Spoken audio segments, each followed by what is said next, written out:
Wonder World and 80! So we've been doing a massive debrief of our Disney trip today. Just kind of doing it all in one shot. Jared's hanging in there for me. So today we're talking about day 4, which was our Epcot day, where we got to do the Flower and Garden Festival and everything that entails. So we started out by going to the Seas in Epcot. Nemo and Friends. Nemo and Friends, which is honestly, I think, another underrated ride. Yeah, it's pretty good. It's really good. And then we stuck around a little bit afterwards and saw all the animals and the dolphins and the shark.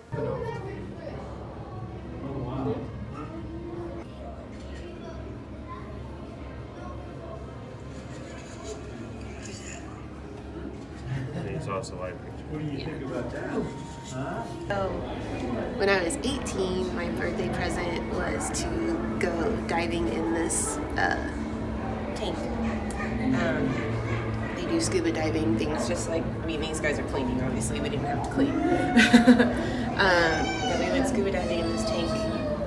You'll see they have like giant sea turtles and tons of fish. They have a new fish, like, it's like a weird looking shark that I've never seen before. Yeah, we gotta like just motor around here. Over behind this taller thing of coral is some windows where the restaurant is. And my favorite thing was to swim up and then like swim upside down and come down that window, because it was lunch at that point and I got to wave at all the kids who were having lunch in the restaurant. That was really fun. Epcot is still one of my favorite parks, and I'm so excited that they're like spending and investing time in Epcot to redo a lot of it, because as much as I love it now, it's just going to go to a whole nother level. So after that, we went to the land and we went through Living with the Land ride, which is again another amazing one, just to see the greenhouses. And we did the Seeds tour last time. Yes, Behind the Seeds tour, that's what it's called. Yes. So it was cool having done that tour in November to now do the ride and be like, oh yeah, remember we learned this. Reinvigorated my idea to do a hydroponic system at home. Anyway, so then after that, we went to the Imagination Pavilion and we rode Figment. And then we met Ralph and Vanellope, which was another character meet that I had on my list. It was fun because I asked them if I could go anywhere in the internet today, but I could only go to like one place. What one place would you suggest? And Vanellope pointed to the mushroom that was like vomiting a rainbow. And Ralph pointed to the bunny kitty pancake game. It was awesome. They were great. And we actually had a long time to watch them interact with other people in front of us. Yes, because it's a very long wait. It was a very long wait, and they did a great job with every single family. They really did. But then we went and we saw the Butterfly Garden, which is one of my favorite things at Flower and Garden. And we went to Club Cool, because Jared had never visited that before. And you tried Beverly. Alright, we're in Club Cool, and Jared is going to try some soda. Start with the Beverly. You're going to start with the Beverly? I would if it worked. Which one's that one? Japan. How is it? It's like V8. V8? Yeah. That one's a good one. Which one's that one? The melon frosty Fanta from Thailand. Ooh. No. Oh man. You know what? I had a for weight. Not it. It's pretty rough. And that close is about as much emotion as Jared gives. It's not bad at first, Yeah. but then it gets worse. So why do you keep drinking it? It's weird. Like, I could see how people could grow to like it, but it's not my favorite. It was not my cup of tea. I mean, it didn't make me feel like throwing up or anything, but it's just not a pleasant drink. No. I mean, it's not bad at first. It's when you swallow, the taste goes down your throat, and that's where it really gets... Then after that, we went over to Test Track because that was one of our fast passes, and it was actually closed. for technical difficulties. So we tried the, what was it, vanilla blueberry croissant donut? The croissant donut, yeah, vanilla blueberry with like cream cheese, something or other. And you said that was the best thing you ate at the festival. Probably. Alright, so what are we getting here, babe? Violet blueberry vanilla croissant donut. Nice. It's a mouthful to say. It is a mouthful to say. Yeah, a mouthful to eat too. Excellent. Good. And then I went and got a gluten-free like buttermilk cake thing at the Arbor Terrace. The Odyssey. The Odyssey. That was amazing. I could have eaten 1 million of those. 1 million. 1 million. That was how good it was. Wasn't as good as the churros. I could eat 1 billion of those. I would not regale you on how long it would take you to do that if you could just carve 1 per second. Don't be an engineer right now, please. 1 billion. By the time we did those, Test Track was still not open. But we did have a fast pass for Mission Space. So we went and rode that. And you actually rode it with me, which is not something that typically happens. You get motion sick. A little bit. On some rides. And Maddie's like, let's do the orange one. I love the orange one. Technically, it said that it wasn't open on the app, but we went ahead and walked past Test Track, and they had opened it. So we went ahead and rode Test Track.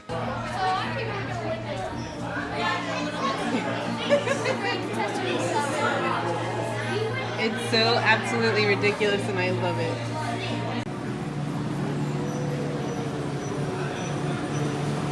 Ability test results displayed and verified.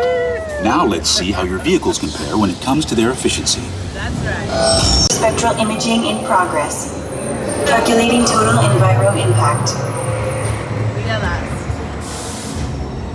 Displaying responsiveness data. Oh, we got seconds. Energizing for power test.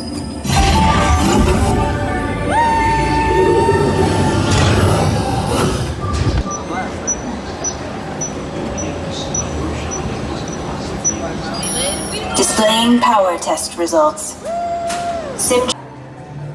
Alright, what's our score? 217. Again, another classic, another favorite. And then probably started my favorite part of the day where we just walked around the countries. The world. And spent a lot of money. So we started in Canada, right?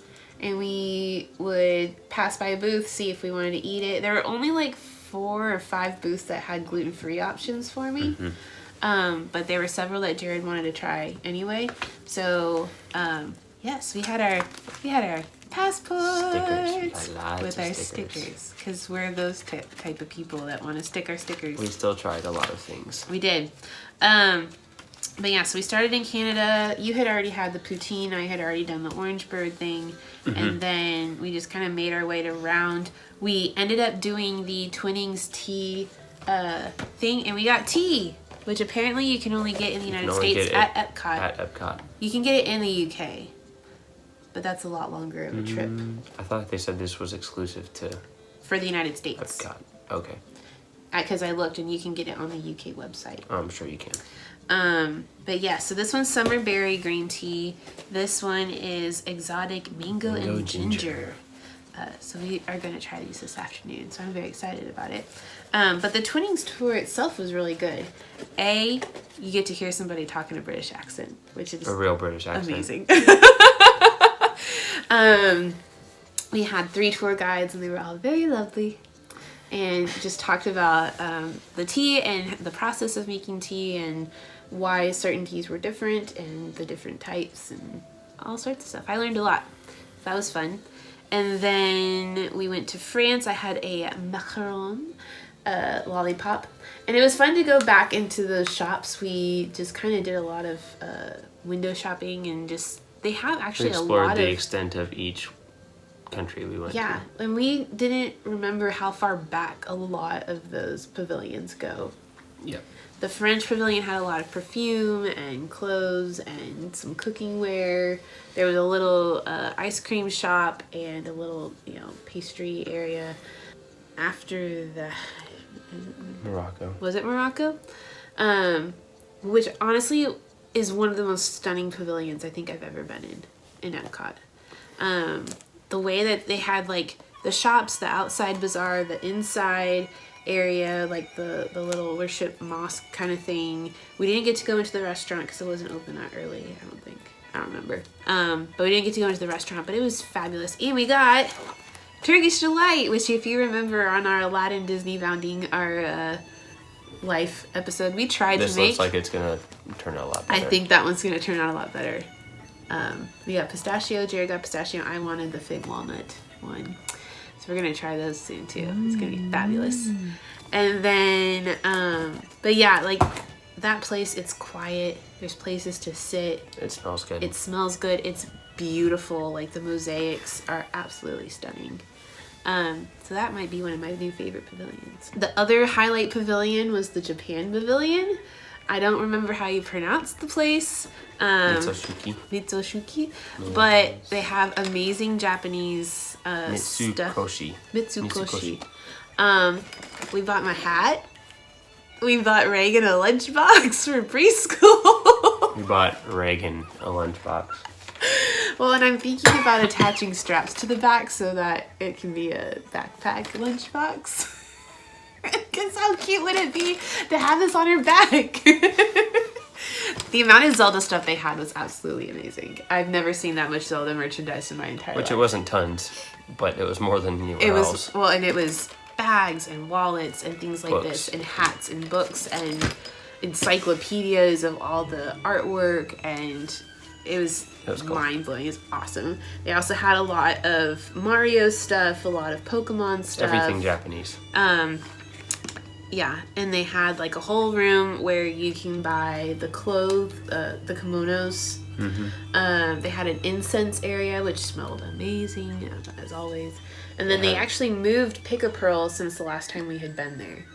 It's not in the middle of the store anymore. I think in the corner. It helps with the crowd control. But they were in the background the whole time, banging on stuff and making a racket. It was fun. We also toured the Cute Culture Japan Museum. We did. Kawani, is that what it's called? I don't know. But it just talked about the cute culture in Japan and how they incorporate it into literally everything in their lives, from bathroom stuff to kitchen stuff to bedroom stuff to clothes to the construction. Remember the construction barriers? Cones are like Hello Kitty construction cones. It was ridiculous. I was like, I think I can fit into this culture pretty well. The next highlight was the China Pavilion. We went in and saw the Shanghai Disneyland exhibit. Just how they constructed a lot of things, the different lands they have over there. It's still on my bucket list to do every Disney park in the world. Of course. I think it'd be awesome. But Shanghai looks pretty darn fantastic. And then we skipped the Norway one because we spend a lot of time in Norway. We've seen all of Norway. We've seen all of Norway. But then we did go to Mexico where we got to see the mariachi band. And this is another thing that I've seen on YouTube that I had never gotten to see in person, but they brought the Miguel puppet from California to Walt Disney World. And so the mariachi does a musical interpretation, condensed, of the movie Coco, which is honestly some of my favorite Disney music that they've ever come out with. And at the very end, they bring out this puppet, and it's absolutely amazing. As somebody that's done puppets at church, like, he does an excellent job, and the puppet articulation is just fantastic.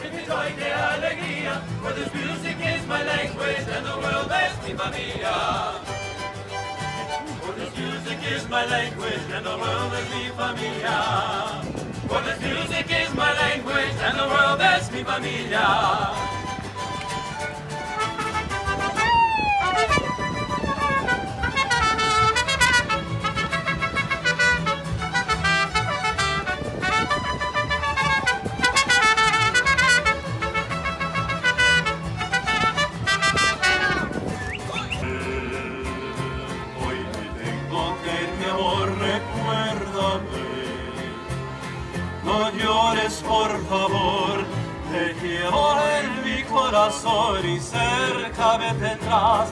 A solas yo te cantaré soñando en regresar. Recuérdame, aunque tengo que emigrar, recuérdame que mi guitarra es llorar. Ella con su triste canto te acompañará hasta que en mi brazo tú estés. Everyone, remember me.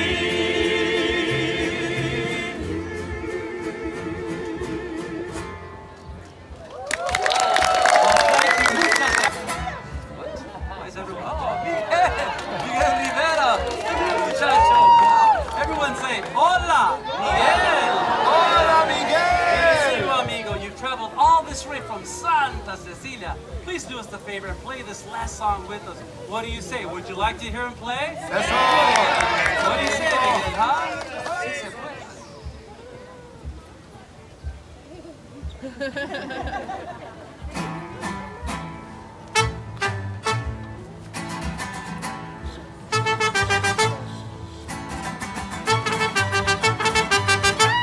Señoras y señores, buenas tardes, buenas noches. Buenas tardes, buenas noches, señoritas y señores.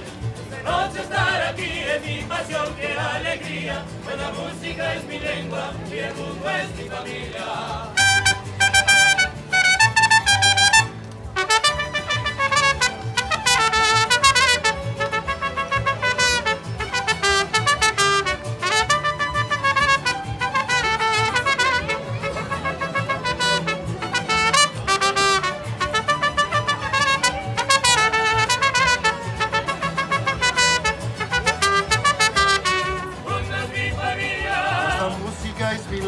Y el mundo es mi familia.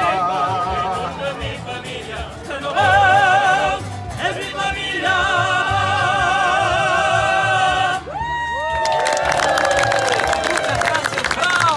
And the cutest moment happened at the very end. He's like trying to give high fives to little kids, and this one little kid just goes and hugs him, and it was so cute. So yeah, that was amazing. And then we went into the pavilion, which has all Coco stuff now. They actually have a little booth now. The restaurant and stuff is still the same. It's like going to El Centro down in a city in Mexico where there's carts and stuff, and and that was not all Coco themed. That was they did have a lot of Coco stuff in the there was main a lot of lobby stuff in there, though, but and a lot of the toys were Coco themed. yeah, but they had a lot of their normal Coco stuff, like the not Coco Mexican trinkets and gifts and stuff that they have always had. And it's still the Three Caballeros in the former Rio del Tiempo ride, which honestly could probably use a few upgrades. Like there were some speakers that were out and it wasn't timed very well. But I still love that song. And then in the lobby area where they have a lot of the Coco sets, there's actually like a photo booth kind of thing where you can make yourself a skeleton from Dia de los Muertos. So that was fun to mess with and entertaining. Also needs some tweaks. But it actually links to your photo pass. So the 3 pictures that you take with your Dia de los Muertos avatar, so to speak, end up on your photo pass photos. That was interesting. I think they should do more of that. Then that night we had reservations at Le Cellier, which was like my big birthday dinner thing. And not only did I get to try gluten-free poutine, which was something I had never gotten to taste before, we split a steak, which was a really good idea to split our steak. And then we also split a creme brulee at the end. And it was so fabulous.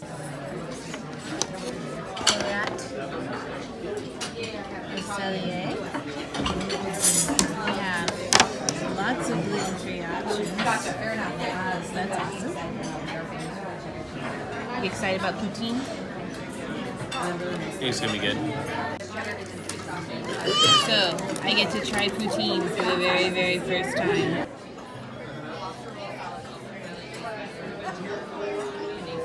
Oh. That fry was even better. It's really good. The sauce is really, really good. This is absolutely amazing. How is your lobster mac and cheese? It's good.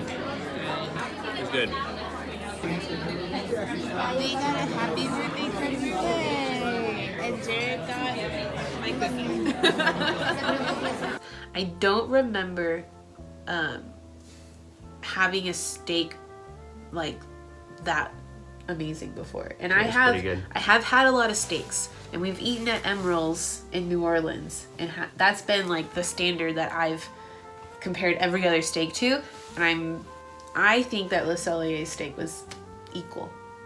It was amazing. I didn't eat that Emerald, so I good. couldn't tell you. So anyway, amazing food, amazing dinner, amazing server. She was fantastic. And that's kind of how we ended the night. So, anything else you wanted to add for our Epcot day? Try the cronuts. Yes, They're amazing. good. And I especially just loved being able to run around the World Showcase with you. Yeah, That was so try all much the foods. fun. All right, well, thank you guys for joining us this week, and we'll see you all next week for our last day where we ended up in Animal Kingdom, among other things.